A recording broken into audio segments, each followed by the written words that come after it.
잠시 기도하겠습니다. 하나님 사랑합니다. 하나님께서 귀하게 쓰시는 아름다운 교회에 하나님 말씀을 전하러 왔습니다. 부족하고 연약한 저희 심령을 주님 성령으로 인도하여 주시고 우리 모두 듣는 분에게 하나님의 은혜가 함께하여 주시옵소서. 주님의 놀라운 은혜만을 기대하며 이 시간을 하나님 앞에 올려드립니다. 축복하여 주시고 하나님의 사랑으로 덧입혀 주시옵소서. 예수 그리스도 이름으로 기도드립니다. 세상에 가장 좋은 친구가 고등학교 친구인 것 같습니다. 우리 원정민 목사님은 저보다 공부를 잘하셨어요. 아니 그 진짜입니다.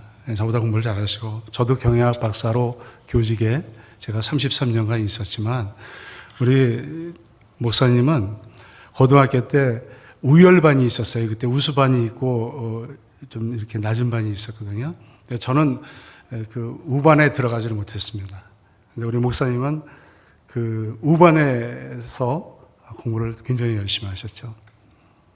그리고 저는 이제 그 뒤에서 조금씩 이렇게 따라갔습니다. 그래서 여기까지 왔네요. 그리고 또 40년의 목회를 하는 그 아름다운 길을 우리 친구 목사님이 하시는 길을 또 이렇게 뒤따라갈 수 있도록 인도하신 하나님 앞에 감사드립니다. 제가 아주 따끈따끈한 그 말씀을 전해야 되는데 부족합니다. 제가 40년에 목회하신 그 목사님을 어떻게 따라가겠습니까? 초보 목사가. 그렇지만 하나님의 말씀을 들고 이 자리에 섰습니다. 정말 부족하지만 아멘으로 함께 하나님의 말씀을 좀 나누도록 하겠습니다. 우리 옆에 있는 분하고 한번 이렇게 인사해 볼까요? 당신은 미인이십니다. 아니 남자한테 미인이라고 또 얘기하면 이상하죠. 우리 여성분들에게는 미인이라고 그러면은 좋죠. 우리 연세가 드신 분이나 또 젊은 분이나 아름답습니다 이렇게 얘기하면 다 누구나 그렇게 이야기를 하죠. 미인이라는 뜻은 미소 지으며 인사해주는 당신이라는 뜻입니다. 이제 이해하셨죠? 네. 물론 아름다운 모습도 있지만 미소 지으며 나에게 인사해 주시는 당신 아름답습니다. 다시 한번 미인입니다. 한번 해볼까요? 당신은 미인입니다. 네. 뜻이 뭐라고요? 미소 지으며 인사해 주시는 당신입니다. 그러면 이제 우리 남성들에게도 해야 되지 않겠습니까? 그럼 미인이 있으면 또 뭐가 있을까요? 미남! 역시 아름다운 교회 우리 성도님들이 수준이 높아요. 미남이죠? 그럼 당신은 미남입니다 하겠습니다. 당신은 시작. 당신은 미남입니다. 아니 남성들한테만 하는 게 아니고 여성들한테도 똑같아요. 당신은 미남이십니다. 네.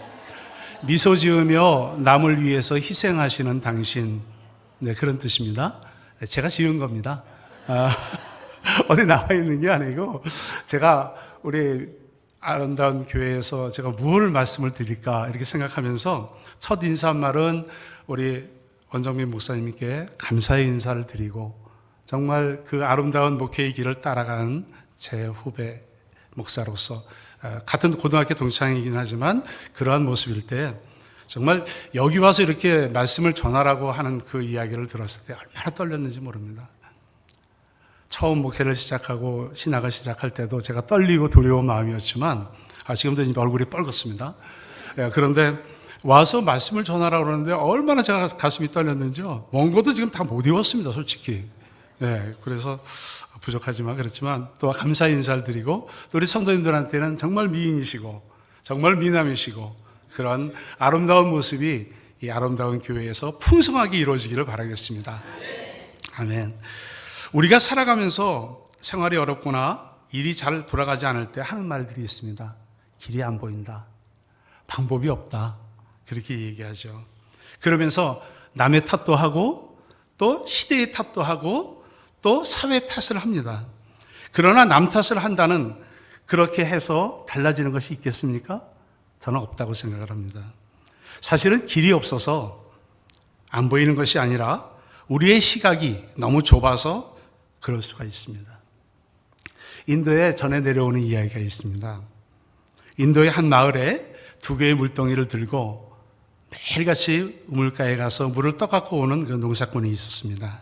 그런데 하나의 물동이는 아주 튼튼하고 흠이 없는 그런 물동이었습니다.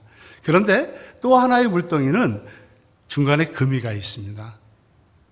그러면서 물을 계속해서 떠갖고 올 때마다 항상 한쪽에 물은 가득 차 있는데 또 한쪽에는 반밖에 안 차는 거예요. 그러니까 그 양동이가 이야기를 합니다. 아우, 참 부끄럽습니다. 금이 간 옆구리 탓에 제가 항상 물을 떠올 때마다 절반밖에 나르지 못해서 참 죄송해요. 이렇게 얘기를 합니다. 그랬더니 농부가 얘기합니다. 우리가 매일 너와 같이 물동이를 떠서 다녀오는 길, 그 옆을 한번 쫙 볼래? 너가 흘리는 그 물이 아름다운 꽃에 물이 되어서 꽃들이 이렇게 예쁘게 폈단다. 이렇게 얘기를 합니다. 너가 아니었다면 이렇게 아름다운 꽃들이 만들어지지 않았을까? 꽃길이 만들어지지 않았을까? 지금 봄이 돼서 철쭉부터 시작해서 모든 꽃들이 만발하고 있지 않습니까? 이제 조금 있으면 아카시아 꽃도 피게 되겠죠. 그런데 그 물동이는 이렇게 생각을 했습니다. 자기 존재의 의미가 오직 우물물, 조금 마이크 좀 낮춰주시겠어요? 네. 우물물을 길어오는 것으로 알고 있었지만은 자신을 향한 더 큰 뜻이 있다는 것을 깨닫지 못했습니다. 이처럼 우리도 이 세상을 살아갈 때 나를 향한 하나님의 깊은 뜻을 깨닫지 못할 때가 있습니다.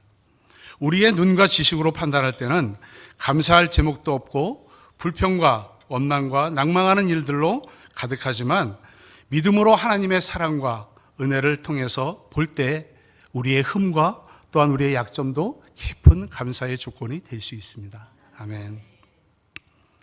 우리가 가지고 있는 시각이나 선입견을 버리면 새로운 시각을 가지게 되고요. 또 우리가 모르는 새로운 길, 또 새로운 문이 열리게 됩니다. 하나님은 당신에게서 세상에 알지 못하는 새로운 길을 열어주시는데 그 비결이 바로 기도입니다. 간절히 믿음으로 기도하는 사람에게 새로운 길이 열리고요. 새로운 문이 열립니다. 네. 첫 번째, 제가 제목을 이렇게 정했습니다.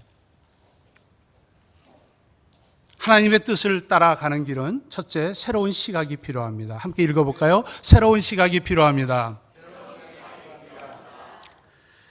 6절에 우리 조금 아까 우리 목사님이 읽어주셨는데 6절에 안 넘어가는데요. 6절이요? 네, 넘어갔습니다. 함께 읽어보겠습니다. 너희는 여호와를 만날 만한 때에 찾으라. 가까이 계실 때에 그를 부르라. 이렇게 말씀하십니다. 여호와를 찾으라는 말씀은 대충 찾으라는 말씀이 아닙니다. 필사적으로 찾으셔야 됩니다. 여러분들께서 지금까지 신앙생활 해오시면서 필사적으로 주님을 찾아보신 적 많이 있으실 거예요. 저는요, 믿음은 바라는 것들의 실상이요, 바라는 것들의 증거라고 하신 그 말씀을 믿고 지금부터 37년 전 우리 교회가 36년 됐습니다. 너무너무 귀한 우리 아름다운 교회죠. 제가 우리 딸이 86년생입니다. 86년생인데 그 딸이 1년 됐을 때에 전교인 친교대회를 했었습니다. 그때가 제가 부족하지만 친교부장했어요. 제가 이렇게 아닌 것 같죠? 네, 그래도 친교부장했어요. 그런데 그때 어떤 현상이 일어났냐면 아내들에게 명찰을 하나씩 이렇게 달아줬어요. 그런데 그때는 이렇게 핀이라든지 이런 것들이 없고 하루핀으로 이렇게 달아줬습니다. 하루핀으로. 근데 우리 아내가, 우리 딸이 이제 1살 됐으니까 1월 13일생인데 1월 마지막 주에 친교를 하는 그런 날이었었어요. 그래서 저는 이제 분주하게 막 그렇게 게임도 하고 막 이렇게 하면서 있는데 우리 아내가 얘를 아기의 젖을 주기 위해서 그 명찰을 이렇게 빼가지고 옆에다 이렇게 놨습니다. 근데 얘가 이 명찰을 물고 다닌 거예요. 한참 보니까 막 정신없이 이제 게임도 하고 막 그렇게 하는데 명찰을 물고 다니는데 하루뿐이 없어진 겁니다. 거기가 이렇게 우리 본당처럼 마루였어요. 마루에서 이제 다 앉아서 레크레이션도 하고 막 하는데 저는 얼굴이 하얘졌습니다. 아니 도대체 하루핀이 어디 간 거야? 우리 저기 사모님이 안고 계신 아기가 지금 7개월 됐죠. 예. 근데 걔는 1년 된 아기입니다. 1년 된, 조금 더 이제 4개월 더 큰 애인데, 얘가 이 명찰을 이렇게 물고 다녔는데 하룻비를 먹은 것 같아요. 하룻비의 크기가 아기한테는 바늘만 합니다. 우리 이렇게 보면은 어른들 손가락 한 마디 반 정도 되는 그 크기가 하룻비의 크기지 않습니까? 저는 얼굴이 하얘졌습니다. 내색을 못했어요. 그러면서 얘를 데리고 집으로 들어왔는데, 이건 우리 부모님한테도 얘기를 못하고, 하룻비를 먹었다고 그러면 이제 엄청나게 이제 제가 야단을 맞을 것 같고, 그래서 밤새도록 이 동물보관에 보면은 사람의 내장이 나옵니다. 식도부터 시작해서 위, 그 다음에 12지장, 그 다음에 직장, 그 다음에 대장 이렇게 나오지 않습니까? 그 그림이 나와요. 그 그림을 보면서 하나님 나오게 해주세요. 하나님 나오게 해주세요. 하나님 나오게 해주세요. 여차하면 이제 저희가 왕십리에 살았기 때문에 한양대 병원 데려가려고, 울기만 하면 이제 데려가려고 그렇게 기도하면서 밤새도록 지냈습니다. 하나님께서요, 그 다음 날 밤이 됐는데 애가 변을 딱 한 덩어리를 넣었습니다. 그런데요, 그 변에 맨 끝이 반짝반짝 빛나는 거예요. 아이고, 하나님께서 아이들이, 우리들 장이 연동운동 하지 않습니까? 애기들도 마찬가지 아닙니까? 그런데 그 아기가 먹은 하룻비의 크기가 바늘만 합니다. 그런데 보니까 이제 하룻비니 이렇게 뾰족한 데가 있고 뒤에 머리가 있지 않습니까? 약간 두툼한 머리가 있지 않습니까? 머리가 밑으로 나와 있고 하룻비니 위로 와 있는, 뾰족한 곳이. 그렇게 해서 제가 딱 헤쳐보니까 거기에서 하룻비니 나온 겁니다. 하나님께서 우리 딸을 살려주시고, 지금은 서울대학교를 졸업하고 서울음대를 졸업하고 지금은 오케스트라 지휘를 하고 있습니다. 그리고 또 두 아이의 엄마가 됐습니다. 37년 전에 하나님 앞에 부르짖고 기도했을 때, 여호와를 찾으며 하나님 앞에 부르짖고 기도했을 때 하나님께서 저희 기도를 외면치 않으시고 그 아이를 살려주셨습니다. 할렐루야. 여러분들께서는 언제 그렇게 간절히 기도해 보셨습니까? 만날 만한 때에 찾아야 된다고 하는데 그 찾을 때가 언제지요? 저는 이렇게 생각해 봤습니다. 한나가 하나님 앞에 기도했을 때에 그 술 취한 것처럼, 포도주를 먹은 것처럼 그렇게 간절히 기도했을 때에, 모세가 하나님 앞에 기도했을 때, 또 다윗이 기도했을 때, 이 모든 분들이 기도할 때마다 어렵고 힘들고 그 과정을 거친 그 생활 속에서 하나님 앞에 부르짖으며 기도할 때마다 하나님께서는, 그래, 너 기도 속에 내가 너와 함께한다, 너 기도 속에 내가 너와 함께하고 너를 도와준다 하는 그런 말씀을 하고 있습니다. 하나님의 은혜가 쏟아지고 내 인생에 놀라운 일이 되실 때 하나님께 찾아야 된답니다. 하나님께 부르짖어야 된다고 합니다. 말씀이 선포되는 순간, 말씀을 읽고 묵상하며 마음에 와닿는 순간이 하나님을 만날 그때라고, 하나님을 찾을 때라고 주님은 말씀하십니다. 여러분, 오늘 금요기도에 나오셔서 무엇을 기대하고 오셨습니까? 하나님을 만나려고 오셨죠. 네, 하나님께 말씀을 통해서, 또한 하나님께 은혜를 통해서, 지금은 은혜 받을 때요, 지금은 구원의 날이라고 하신 고린도후서 6장 말씀처럼 때가 있고 날이 있다는 것입니다. 부흥의 때가 있고 은혜의 때가 있습니다. 저는 우리 목사님께서 매년마다 이렇게 요한계시록 7개 교회를 통해서 이제 마지막 라우디아 교회까지 8월 31일 날 이렇게 말씀을 전하시면 이제 끝난다고 합니다. 하나님께서 교회를 통해서 내 기도를 들어주실 수 있는 분이 있다는 것만 해도 얼마나 저는 감사한지 모릅니다. 시편 116편 2절에 보시면, 그가 내 기도를 들으시고 내 기도에 응답하심으로 내가 평생에 기도한다는 말이 있습니다. 들어주시는 분이 계신데 왜 기도 안 하십니까? 들어주시는 분이 계신데 왜 우리가 주저하십니까? 여러분들께서 하나님이 부어주시는 그 믿음으로 반응하면서 또 말씀을 주시는 그때에 믿음으로 결단하고 나가시기를 바랍니다.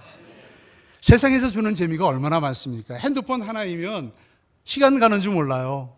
그 속에 많은 정보들이 있지만 또 많은 우리들의 생각을 뺏어가는 그런 시간들도 있습니다. 이렇게 우리의 발목을 잡는 세상에 재미있는 것이 있지만 하나님의 은혜를 맛본 사람은 세상의 재미에 취해서 살 수가 없지요. 그렇기 때문에 오늘 여러분들은 여기 나오신 걸로 저는 알고 있습니다. 저는 학교를 퇴직하고 나서 대한성서공회라는 곳에서 자원봉사를 했습니다. 하고 있습니다. 지금도 전국에 있는 교회를 다니면서 해외에 성경을 보내는 그런 이야기들을 전해두고 있습니다. 그런데 가보니까요, 수요 기도회가 없어진 교회가 굉장히 많습니다. 금요 기도회가 없어진 교회가 무지무지하게 많습니다. 겨우 주일날 한 번 예배 드리는 것으로서 교회가 존립하고 있는 그런 교회들을 전국에 있는 교회들에서 많이 보고 있습니다. 아름다운 교회가 금요일에 이렇게 꽉 차서 하나님 앞에 부르짖고 기도하는 이 기도 가운데에 부흥이 있을 것이고 하나님의 은혜가 있을 것이고 우리들의 기도 가운데에 하나님의 응답이 있으리라 저는 생각합니다.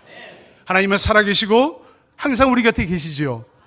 기도하는 사람은 우리 하나님께서 인도하시는 것을 반드시 느낍니다. 성령 충만해서 모이기에 힘쓰고 함께 예배드리며 봉사하고 섬기는 것을 기뻐합니다.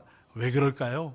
하나님의 사랑은 곧 이웃사랑과 연결되고 기도에 불이 붙은 사람은 함께 기도하기를 기뻐하기 때문에 그렇습니다. 그런데 우리가 하나님께로 나올 때 한 가지 해야 할 일이 있습니다. 그것은 죄를 버리는 겁니다. 악인은 제가 7절 좀 보도록 하겠습니다. 같이 읽을까요? 악인은 그의 길을, 불의한 자는 그의 생각을 버리고 여호와께로 돌아오라. 그리하면 그가 긍휼히 여기시리라. 우리 하나님께로 돌아오라. 그가 너그럽게 용서하시리라. 그렇습니다. 악인의 길은 죄의 길이며 종이 되어서 죄에게 순종하는 옛사람의 생활 방식을 그대로 갖고 있는 것입니다. 세상적인 삶의 방식을 그대로 갖고 있는 것이죠. 불의한 생각은 생각 속에서 세상 속에 살면서 물들기 쉬운 문화와 또한 음란하고 또한 폭력적이고 또한 물질 만능주의를 생각하게 합니다. 이런 것들을 버리라고 하십니다. 또한 하나님은 죄의 뿌리가 되는 생각도 버리라고 하십니다. 우리가 예수님을 믿으면서 세상의 사고방식에 물들고 전염되어서 돈이나 또는 거짓된 방법이나 또는 문제를 해결하려고 여러분 생각하고 있지는 않으신지요? 하나님께서는 우리에게 이렇게 말씀하십니다. 예배 시간마다 죄를 버리고 주님 앞에 용서를 구하고 또 나가지만 정작 예배가 끝나고 돌아갈 때는 변화돼서 돌아가지 않는 우리의 모습을 보고 너무나 안타까워하십니다. 예배를 통해서 주님은 변화되고 또한 새 사람이 되어서 세상에 나가기를 원하시지만 우리는 예배드리고 나서 우리의 죄를 다시 끌어안고 불의한 생각을 품고 또 돌아갑니다. 죄를 버리지 않으면 죽을 것이고 영이 새로워지지 않습니다. 세상에 많은 사람들이 크리스찬들을 욕합니다. 왜 욕할까요? 저는 생각해 봤습니다.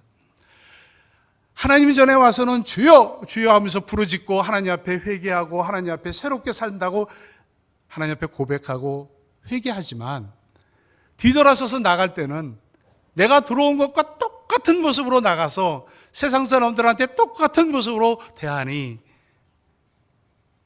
크리스찬들이 욕을 먹을 수밖에 없죠.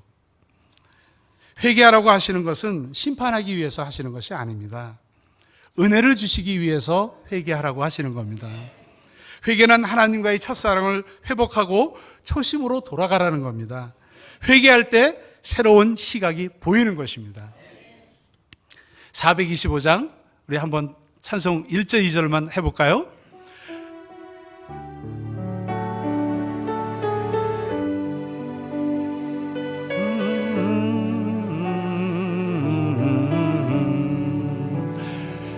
주님의 뜻을 이루소서.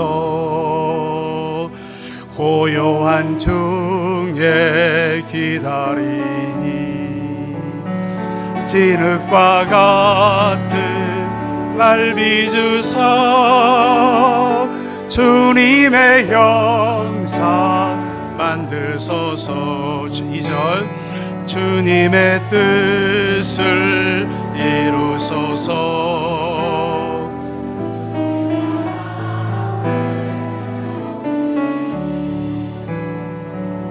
내 맘속을 살피시사 눈보다 희게 하옵소서. 나의 맘속을 살피셔서 눈보다 희게 해달라고 하는 그런 찬송 가사입니다. 두 번째로 하나님의 뜻을 따라가는 길은 같이 읽겠습니다. 우리의 길과 차원이 다른 높은 하나님의 길이 있다는 것을 인식해야 합니다. 아멘. 8절과 9절을 우리 함께 읽어보도록 하겠습니다. 이는 내 생각이 너희의 생각과 다르며 내 길은 너희의 길과 다름이니라. 하였음이니라. 이는 하늘이 높은 같이 내 길은 너희 길보다 높으며 내 생각은 너희의 생각보다 높음이로라. 아멘. 남유다가 멸망하면서 바벨론으로 끌려간 포로 생활을 하던 유다 사람들은 이제 아무런 낙이 없고 또한 길이 없다고 생각했습니다. 하나님을 배신하고 우상 숭배를 하면서 죄를 지은 자기들에게 절대로 하나님은 용서하지 않을 것이다, 이렇게 생각했기 때문에 예루살렘과 성전이 무너지고 또한 사람들이 끔찍하게 죽임을 당하는 것을 보면서 이제 모든 것이 다 끝났다고 그렇게 생각을 했습니다. 회개하며 하나님께 돌아갈지라도 막강한 바벨론이 무너질 것 같지도 않았습니다. 또 바벨론이 무너지고 새로운 제국이 일어난들 포로로 잡혀온 자기들을 풀어줄 것이라고 생각하지도 않았습니다. 그 유대 사람들은 자기 고향으로 돌아갈 수도 없다는 그런 길이 안 보이는 곳에서 한숨을 쉬고 있었습니다. 그런데요, 이사야는 150년 전에 이스라엘 민족이 바벨론 포로로 끌려가면서 그 아픔과 고통을 당하는 그 시기에도 아픔을 예언하면서 또한 이스라엘 민족에게 희망과 용기를 주기 위해서 하나님 말씀을 전하는 것이 이사야서입니다. 이사야서는 66장으로 되어 있죠. 네, 성경이 66권으로 되어 있는 것은 여러분이 잘 아실 겁니다. 39권은 구약처럼, 또한 27권은 신약처럼 오실 예수님을 예표하고 있습니다. 이렇게 이사야가 유대 민족이 바벨론 포로로 끌려가서 어려움을 당하기 전에 하나님께서는 이사야를 통해서 이스라엘 민족에게 희망과 용기를 주는 그런 말씀을 미리 말씀을 하셨습니다. 인간의 상식으로는 포로로 잡혀간 이스라엘 민족이 의심과 염려하고 두려움을 우리는 충분히 이해할 수가 있습니다. 우리도 그렇기 때문이 아니겠습니까? 하나님을 믿으면서 하나님이 어떻게 우리의 어려운 이 문제를 풀어주실까 고민하고 여러분들은 염려하지 않으십니까? 그러나요, 하나님은 전혀 다른 수준의 답을 갖고 계십니다. 믿음이 성숙한 사람은 하나님이 생각하신 것이 나의 생각보다 차원이 높다는 것을 인정합니다. 또한 내가 원하는 대로 삶이 풀리지 않더라도 결코 낙심하거나 좌절하거나 또는 다른 길을 찾아 나서지 않는다는 것입니다. 지금까지 내가 계획한 대로 척척 이루어지지 않는 것처럼 미래에도 우리가 생각하는 대로 풀리지 않을 수 있습니다. 그러나 걱정하지 마세요. 내가 생각하는 것보다 더 잘 풀릴 것이기 때문입니다. 직장 문제, 사업 문제, 그리고 가정 문제, 특히 자녀들의 앞날의 문제, 입시를 앞두고 있는 자녀들, 또한 결혼을 앞두고 있는 자녀들, 또한 요즘은 우리 할아버지 할머니들이 손주들을 걱정해서 그 손주들이 나갈 진로와 또는 건강 이런 것들로 고민하면서 염려하고 기도하고 있지 않으시겠습니까? 하나님은 우리를 사랑하시기 때문에 나는 이렇게 됐으면 좋겠습니다 라고 기도하더라도 하나님께서는 저렇게 하나님께서는 인도하십니다. 우리는 걱정하지 말고 오직 기도와 간구로 하나님께 감사함으로 아뢰을 때 기적의 역사가 이루어질 것입니다. 교회도 마찬가지입니다. 지금은 기도해야 할 제목들이 많이 있고 어려움이 있더라도 꾸준히 하나님이 원하시는 길을 신실하게 가다 보면 놀라운 하나님이 인도하심을 여러분들은 깨닫게 되고 축복으로 덧입혀 주실 겁니다. 이처럼 하나님의 역사는 우리의 생각과 전혀 다른 방법으로 끊임없이 지속되고 있음을 우리는 기억해야 할 것입니다. 그러므로 우리는 이렇게 기도했으면 좋겠습니다. 사랑의 주님, 제가 원하는 기도가 있습니다. 그러나 이것이 하나님의 생각과 다르다면 제 것을 없애주시고 하나님의 뜻대로 나가게 하여 주시옵소서. 9절과 10절과 11절의 말씀을 좀 보도록 하겠습니다. 함께 읽겠습니다. 이는 비와 눈이 하늘로부터 내려서 그리기로 되돌아가지 아니하고 땅을 적셔서 소출이 나게 하며 싹이 나게 하여 파종하는 자에게는 종자를 주며 먹는 자에게는 양식을 줌과 같이 내 입에서는 나가는 말도 이와 같이 헛되이 내게로 되돌아오지 아니하고 나의 기뻐하는 뜻을 이루며 내가 보낸 일에 형통함이니라. 아멘. 비와 눈은 하늘에서 내려와서 땅을 적시고 식물을 자라게 합니다. 하나님의 말씀도 우리를 회복시키고 부흥시키기 위해서 우리에게 주셨습니다. 하나님의 말씀을 받은 우리는 그 말씀이 우리의 삶에 이루어질 것을 믿어야 합니다. 아무리 지금의 상황이 어렵고 미래가 보이지 않는다고 하나님께서는 우리가 할지라도 하나님께서는 우리가 생각하지 못한 방법을 동원해서 반드시 이루어 주실 겁니다. 할렐루야. 상황이 어려울 때 믿음의 눈으로 보지 않고 자기의 지식이나 경험의 눈으로 보고 있다면 잘못된 결론으로 갈 수가 있습니다. 그러나 하나님께 우리가 이렇게 하소연하죠. 하나님, 왜 제게 이런 일이 일어났을까요? 하나님, 왜 저한테 이런 어려움을 주십니까? 하나님 말씀대로 열심히 살려고 노력했고 교회 일도 열심히 했고 그렇게 살았는데 나에게 이러실 수 있나요? 하면서 하나님을 원망할 때도 있습니다. 그러나 아무리 환경이 혼란스럽고 힘들더라도 하나님을 원망해서는 안 됩니다. 왜요? 지금 상황을 내가 지금 보는 눈으로 함부로 판단하면 하나님이 갖고 계신 그 높은 계획을 볼 수가 없기 때문입니다. 하나님의 말씀은 반드시 성취되기 때문이죠. 네, 하나님은요, 내 정욕과 안목과 이생의 자랑을 버리고 하나님의 뜻대로 구하는 기도와 간구에 응답하십니다. 성령님께서 하나님의 말씀을 가지고 하나님의 관점에서 볼 수 있도록 인도해 가시기 때문입니다. 이제 세 번째 말씀을 좀 보도록 하겠습니다. 네, 감사합니다. 하나님의 뜻을 따라가는 길은 셋째, 같이 읽겠습니다. 하늘의 기쁨으로 여호와의 기념이 되는 일입니다. 여러분, 자기 인생에 있어서, 자기 가족에 있어서 가장 기념되는 일은 뭐죠? 생일날, 결혼기념일, 또 우리 손자, 손녀들이 태어난 날, 그리고 요즘 젊은 친구들은 뭐 100일째 되는 날, 그 다음에 105일째 되는 날, 이렇게 하면서 돈을 모으더라고요. 그래서 왜 모은가 봤더니 그 돈 모아갖고 또 반지를 산답니다. 그래서 100일째 반지가 따로 있고, 105일째 되는 반지가 따로 있고, 1000일째 되는 반지가 또 따로 있다고 합니다. 제가 그렇게 말씀을 드리는 것은 하나님이 기념을 하시겠다라고 이사야서에서 말씀하신 것처럼 바벨론 포로로 잡혀간 유대인들에게 용기와 힘을 주시고 희망을 주시는 그 말씀 속에서 어떻게 기념이 되게 하시겠다는 말씀인지 우리가 한번 보도록 하겠습니다. 하나님께 나아가서 구원받은 사람들, 또 말씀을 듣고 회개하며 변화된 사람들, 그리고 기도의 응답을 받고 회복된 사람들은 항상 기쁨으로 충만해집니다. 성령 충만. 네. 목사님 목양실에 가보니까 성령 충만 이렇게 써 있어요. 보셨어요? 목사님실 안 들어가 보셨어요? 오늘 한번 들어가 보세요. 네. 성령 충만 목양이라고 쓰여 있죠? 네. 목양 맞죠?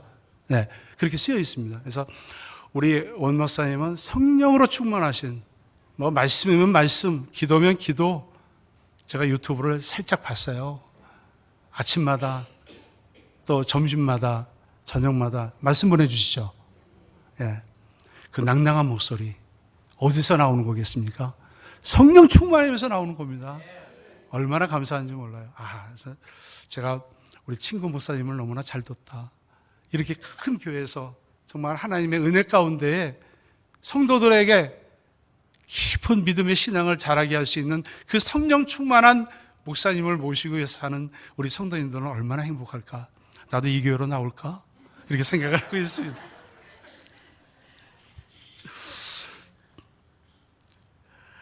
나무들이 손뼉 치는 것처럼요, 그렇게 보일 때가 여러분 혹시 보셨습니까?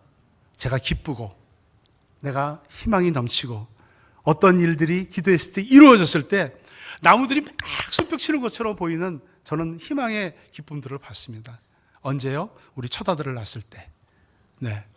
그리고 제가 학교에 임용을 받았을 때, 또 하나님의 말씀을 배우면서 거룩한 하나님의 영으로 목사 안수를 받았을 때 정말 기뻤습니다. 네.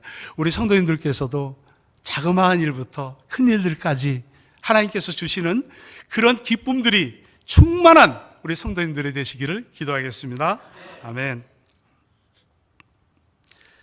초가상관도 만족하고요, 몸이 아파도 찬양할 수 있는 우리들의 신앙, 사람들이 알아주던 알아주지 않던 하나님이 인정해주는 그런 삶으로 감사하며 기쁨이 넘치는 삶, 여러분 그런 삶 사시기를 바랍니다. 오늘 우리가 금요기도에 나와서 하나님 부르짖을 때, 하나님 저에게도 나무들이 막 손뼉 치면서 희망찬 그러한 날들이 열려질 수 있도록 하나님 나의 길을 열어주시옵소서. 하나님 나의 길을 축복하여 주시옵소서. 사랑과 은혜로 던집혀 주시옵소서. 이렇게 오늘 뜨겁게 기도하는 그런 금요기도회가 됐으면 좋겠습니다. 가시나무와 찔레는 심판과 고통을 말하죠. 그러나 잣나무와 화석류는 상록수 같은 나무입니다. 그런 나무들이 하나님이 축복과 평안을 준다는 그런 의미로 주십니다. 하나님의 백성들이 하나님의 은혜로 회복될 때 이전의 고통과 두려움 깨끗하게 사라집니다. 혹시 몸이 아프신 분 계세요? 하나님 앞에 간절히 기도합시다. 하나님 내 몸을 고쳐주시면 뭐 이렇게 하겠다 하는 것이 아니라 이러이러기 하기 위해서 내 몸도 고쳐지기를 하나님 원합니다. 저는 그렇게 기도해야 된다고 생각합니다. 하나님 내 몸이 고쳐져서 이런 일을 하겠습니다. 하나님 앞에 너무 낯간지러운 기도죠. 그러나 저는 그렇게 기도하지 말고, 하나님 내가 이런 일을 하기 위해서 내 아픈 몸이 나아야 됩니다. 하나님 안수하여 주시고 주님의 피부는 손으로 어루만져 주셔서 낫게 해주세요. 저는 이렇게 기도했으면 좋겠습니다. 아멘. 아멘. 하나님의 백성들이 하나님의 은혜로 회복될 때 하나님이 기념이 된다, 이렇게 이야기를 합니다. 구원을 경험하고 변화된 성도들의 모습이 모든 사람들의 눈앞에 하나님의 살아계심을 영원히 드러낼 수 있는 우리 아름다운 교회 성도님들이 되시기를 바랍니다. 아멘. 아름다운 교회를 여기까지 인도해 주신 우리 하나님은 앞으로 많은 사람들에게 하나님의 살아계심을 더 영원히 드러낼 수 있는 교회가 될 것이고, 또 이 시대에 꼭 필요한 교회로 성장시켜 주시리라 저는 믿습니다.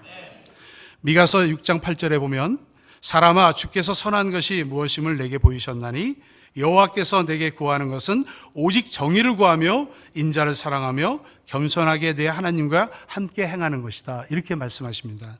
우리는 하나님이 내시는 길을 함께 행하며 걸어가는 믿음의 식구들입니다. 말씀이 성취되는 주님의 길을 함께 걸어가는 믿음의 식구들입니다. 십자가 앞에 무릎을 꿇고 하나님의 말씀을 붙잡고 기도하며 나갑시다. 네. 하나님이 인도하시는 거룩한 길, 진리의 길, 생명의 길을 갈 때 주님이 우리에게 복 주시는 길로 인도하실 것이라 저는 확실하게 믿습니다. 정체감의 위기 이론으로 유명한 발달 심리학자가 있습니다. 에릭 에릭슨이라는 분이 계십니다. 이분이 미국 정부의 요청을 받아서 한 지역을 조사해달라고 이야기를 했습니다. 그 지역은 인디안들이 거주하는 그 지역이었습니다. 에릭슨은 이곳에서 최근에 폭발적으로 일어나는 그 마약과 그리고 알코올 중독자 그리고 청소년들이 갈 바를 모르고 방황하는 그 원인이 무엇인지 한번 조사해 달라고 이렇게 의탁을 받았습니다. 에릭슨은 먼저 학생들의 가정을 찾아갔습니다. 부모들은 자녀들이 학교에서 배워온 내용을 들으면서 야, 왜 백인들이 생각하고 말하는 것처럼 너 행동해? 우리는 인디안이야. 이렇게 자녀들에게 이야기를 합니다. 에릭슨은 또 학교를 찾아갔습니다. 정부에서 파견된 교사들은 가정에서 교육받은 대로 행동하는 학생들에게 야, 너네들은 우리가 가르쳐준 배운 대로 왜 또 행동을 안 하냐?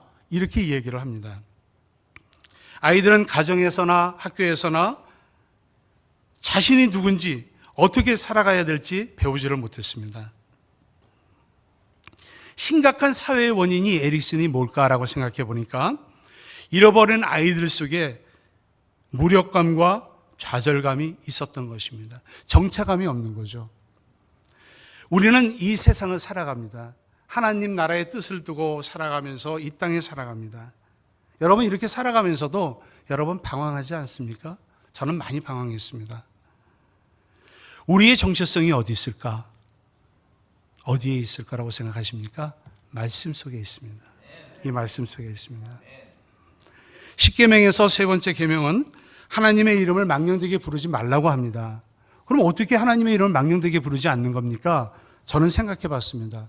우리는 하나님의 이름을 부르는 그런 무늬만 갖는 크리스찬이 아니라 내가 올바른 정체성을 가지고 하나님 자녀로서 믿음을 가지고 나아가는가, 하나님 말씀대로 내가 살아가는가, 이것을 우리는 바르게 판단해 봐야 되지 않을까 이렇게 생각해 봅니다.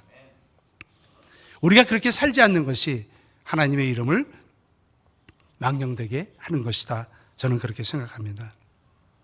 우리가 가는 그 복된 그 길 끝에는 누가 계실까요? 아까 우리 찬양하시는 리더님께서 예수가 좋다오, 난 예수가 좋다오 하시면서 그 열정을 가지고 찬양을 하시는데 제가 눈물이 나더라고요. 정말 나도 예수가 좋다고 저렇게 찬양을 해본 적이 있을까? 나도 저렇게 열정을 가지고 내 마음속 깊은 곳에서부터 난 정말 예수가 좋다고 라고 얘기할 수 있을까? 찬양을 하면서 죄송합니다. 찬양을 하면서 눈물이 났어요. 저는 비록 짧은 시간에 하나님의 말씀을 전한다고 하지만 나도 내 살아온 생활 속에서 정체성이 뭐였나? 우리가 가는 그 길 끝에서 예수님께서 친구야, 어서 와. 너가 세상에 살아가면서 예수가 좋다고 그렇게 부르짖었는데, 그렇게 살았는데 너무 고맙다. 이렇게 하시면서 두 팔로 안아주실 것을 생각해 볼 때 너무나 마음이 아프고 감사했습니다.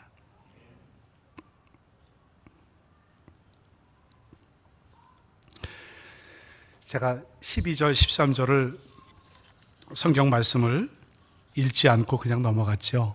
12절, 13절 함께 읽고 제가 한 시를 소개하고 나서 말씀을 좀 마치도록 하겠습니다. 12절, 13절 같이 한번 읽겠습니다. 너희는 기쁨으로 나아가며 평안히 인도함을 받을 것이요 산들과 언덕들이 너희 앞에서 노래를 바라고 들의 모든 나무가 성벽을 칠 것이며 잣나무는 가시나무를 대신하여 나며 화석류는 찔레를 대신하며 날 것이라. 이것이 여호와의 기념이 되며 영영한 표정이 되어 끊어지지 아니하리라. 아멘. 네, 이래서 초자 목사가 이렇게 시술을 하는 겁니다. 네. 하나님께서 우리에게 두 팔을 벌리고 어서 와라. 너 수고했다. 예수가 좋다고 그렇게 부르짖고 찬양하며 나갔던 너, 얼마나 내가 너 사랑하는지 아느냐? 우리는 함께 서로 사랑하며 기도로 하나가 되어서 하나님이 보여주시는 그런 길을 다 같이 담대하게 걸어갈 수 있기를 주님의 이름으로 축복합니다. 이제 그리스도인이라고 말할 때라는 캐롤 위모의 시를 좀 소개하겠습니다. 잘 안 보이시죠? 네, 제가 쭉 읽어드릴게요. 그리스도인이라고 말할 때는 캐롤 위모의 시입니다. 그리스도인이라고 말할 때는 구원받은 자임을 외치는 것이 아니라 한때는 죄인이었음을 속삭이는 것이다. 그래서 하나님을 선택했노라고. 교만한 마음으로 자랑하는 것이 아니라 여전히 실수하는 자임을 고백하는 것이다. 그래서 하나님의 도우심이 필요하다고. 강한 자임을 드러내는 것이 아니라 약한 자임을 고백하는 것이다. 그래서 하나님께서 힘주시기를 기도하노라고. 성공했음을 자랑하는 것이 아니라 실패했음을 시인하는 것이다. 그래서 내가 진 빚을 다 갚을 수가 없노라고. 모든 것을 안다는 것이 아니라 몰라서 혼란스러움을 시인하는 것이다. 그래서 겸손히 하나님의 가르침을 구하노라고. 온전하다고 주장하는 것이 아니라 부족함이 많음을 인정하는 것이다. 그래서 오직 하나님의 인정하심을 믿노라고. 삶의 고통이 사라졌다는 것이 아니라 여전히 내 몫의 고통을 지키겠다는 것이다. 그래서 하나님의 이름을 찾노라고. 그리스도인이라고 말할 때는 다른 사람을 판단하는 것이 아니라 판단의 권위가 내게 없음을 말하는 것이다. 오직 하나님의 사랑을 받고 있을 뿐이라고. 이렇게 캐롤 위모의 시입니다. 참으로 그리스도인으로서 우리가 어떤 처신을 해야 할지 알려주는 아름다운 시라고 생각합니다. 우리가 그리스도인이라고 그 이름을 위해서 또한 구원받은 하나님의 자녀라는 이름을 위해서 우리는 바른 정체성을 가져야 하겠습니다. 함께 기도하겠습니다. 사랑의 하나님, 세상과 주님 사이에서 머뭇거리지 말고 하나님의 자녀로 정체성을 지켜주시고 하나님의 뜻을 따라가는 길을 열어 주시옵소서. 이 시대에 하나님이 원하시는 일꾼으로 사용하여 주시옵소서. 예수 그리스도 이름으로 기도드립니다. 아멘.